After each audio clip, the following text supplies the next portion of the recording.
السلام علیکم دوستو، آج ہم ایک ایسی کہانی پر بات کریں گے۔ یہ کہانی ہے والدین کی غلط پرورش کی۔ یہ کہانی ہے ایک لڑکی کی اندھی محبت کی۔ یہ کہانی ہے محبتوں کو ٹھکرانے کی۔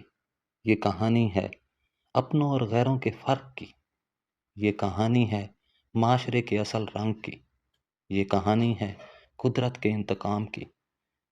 کہانی میں آگے جانے سے پہلے تمام دوستوں سے گزارش ہے کہ چینل کو سبسکرائب کر دیں اور ساتھ موجود بیل آئیکن کو بھی دبا دیں۔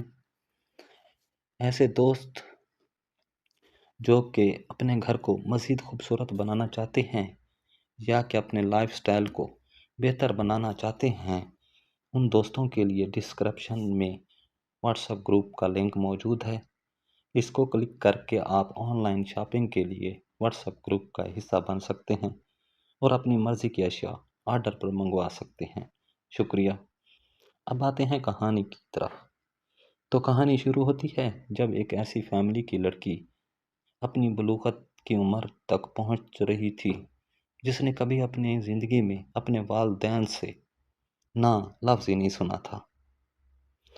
اس کو ہر وہ چیز ملی جو اس نے اپنے والدین سے فرمائش کی۔ انہیں پوری ہوتی خواہشوں نے اس کے دل میں مزید خواہشوں کے پیدا ہونے کی بنیاد رکھ دی تھی، اور اس میں اس بات کی سمجھ بھی نہ رہی تھی کہ وہ خود کو فائدہ دینے اور نقصان دینے والی خواہشوں کے فرق کو سمجھ سکے۔ اس طرح کے ماحول سے اس کی ذہنی حالت کو ایسا بنا دیا تھا کہ اس کو لگتا تھا جس چیز کو وہ چاہے گی پا لے گی، جو وہ سوچے گی کر لے گی۔ وہ کوئی عام لڑکی نہیں ہے، وہ تو خاص، بہت خاص ہے۔ اسی سوچ میں وقت گزرتا گیا اور اس کے اپنوں میں سے ایک لڑکے کو اس سے محبت ہو گئی۔ وہ لڑکا اس لڑکی سے شادی کرنا چاہتا تھا۔ دوسری طرف اس لڑکی کو ایک شادی شدہ مرد سے محبت ہو گئی۔ لڑکے نے اس لڑکی سے محبت کا اظہار کیا، مگر یہ اظہار بے سود رہا۔ لڑکا پھر بھی باز نہ آیا اور اس لڑکی کے رشتے کے لیے اپنی فیملی کو بھیجا، مگر لڑکی کی فیملی نے اس وجہ سے انکار کر دیا کیونکہ لڑکی نے اپنے والد کو ہی رشتہ دینے سے منع کر دیا تھا۔ لڑکی کے والدین دونوں نے لڑکی کو اپنی سمجھ کے مطابق سمجھانے کی بہت کوشش کی تھی، کیونکہ وہ لڑکا لڑکی کے والدین کو بہت پسند تھا، مگر لڑکی کی وجہ سے انہوں نے رشتے سے انکار کر دیا۔ وقت یہاں بھی نہ رکا اور آگے چلتا گیا۔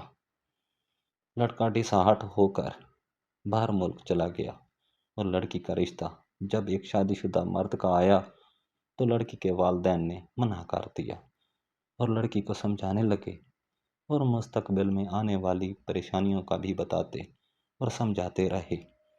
جب لڑکی کو محسوس ہوا کہ اس کی فیملی کبھی بھی اپنے ہاتھوں سے اس کو اس آنے والے وقت و حالات کی جہنم میں نہیں پھینکے گی تو لڑکی نے بھاگ کر شادی شدہ مرد سے شادی کر لی۔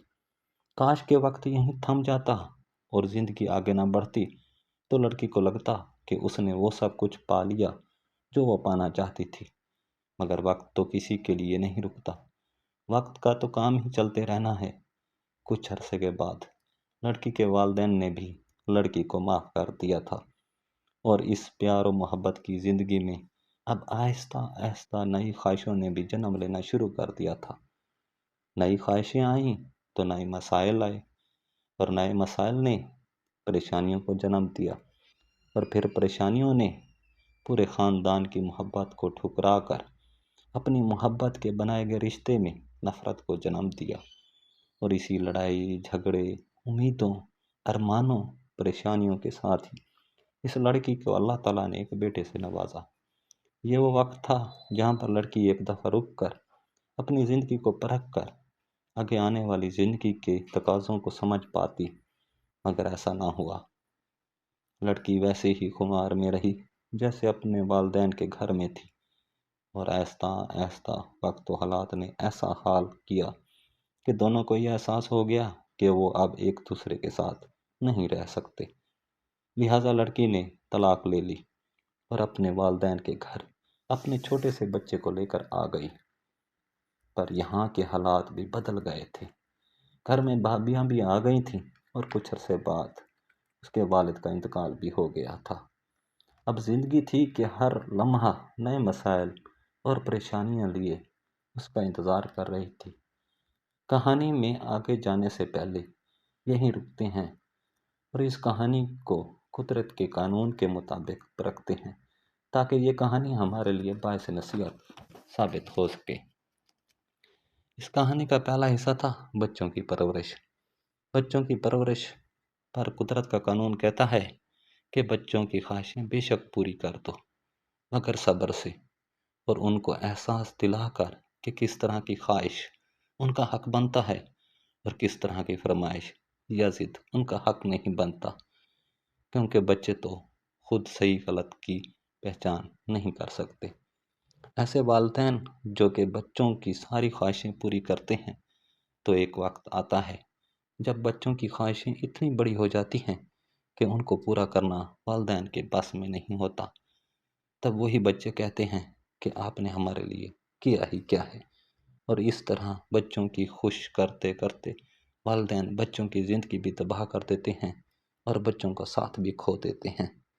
اور دوسری طرف ایسے والدین جو کہ بچوں کو بالکل دبا کر رکھتے ہیں، تو ان کے دل میں خواہشیں اتنی بڑھ جاتی ہیں، جب ان بچوں کو آزادی ملتی ہے تو پھر وہ بچے ایسی زندگی جیتے ہیں جس سے وہ بچے اپنے والدین سے بھی دور ہو جاتے ہیں اور اپنی زندگی بھی تباہ کر دیتے ہیں۔ ان سب میں بہتر وہ والدین ہیں جو اپنے بچوں کو محبت کا احساس تو دلاتے ہیں، مگر ان کی خواہشوں کو پورا کرنے اور نہ کرنے کی وجہ بھی سمجھاتے ہیں۔ اس سے بچوں کے دلوں میں والدین کے لیے محبت بھی رہتی ہے اور بچوں کو خواہشیں بھی حد میں رہتی ہیں۔ دوسری اہم چیز، بچوں کو اپنے جیون ساتھی چننے کی سمجھ دینا۔ قدرت کا قانون کہتا ہے کہ ایسے والدین جن کی اولاد جب بلوغت کو پہنچے، اگر وہ اپنے بچوں کو جیون ساتھی چننے میں رہنمائی کریں گے تو وہ بچے اپنا جیون ساتھی صحیح طرح سے چن بھی پائیں گے، اور ان کی والدین کی رہنمائی اور دعاؤں کی بدولت ان کی آنے والی زندگی بھی پرسکون گزرے گی۔ اور جو والدین ایسا نہیں کریں گے تو دو حالتیں ہوں گی، یا تو زبردستی کی شادی کی وجہ سے بچے ساری زندگی ذہنی اذیت میں رہیں گے، یا پھر وہ اپنی سمجھ کے مطابق کسی اور غیر کو چن بیٹھیں گے جس سے ان کی زندگی تباہ ہو جائے گی۔ اب آتے ہیں کہانی کی طرف۔ کافی عرصہ اپنے والدین کے گھر میں مختلف قسم کے ذہنی اذیتوں سے گزر کر اور مختلف قسم کے پلان کے ناکام ہونے کے بعد لڑکی نے دو کام کیے۔ پہلا، اس نے خود کو معاشی طور پر خود کفیل بنایا تاکہ وہ آنے والی زندگی میں اپنے بچے کی اچھے طریقے سے پرورش کر سکے۔ دوسرا، اس نے شادی کر لی تاکہ وہ اپنی فیملی کو مختلف قسم کے لوگوں کی مختلف قسم کی باتوں سے بچا لے۔ اس سے اس کی زندگی بھی بہتر ہونے لگی۔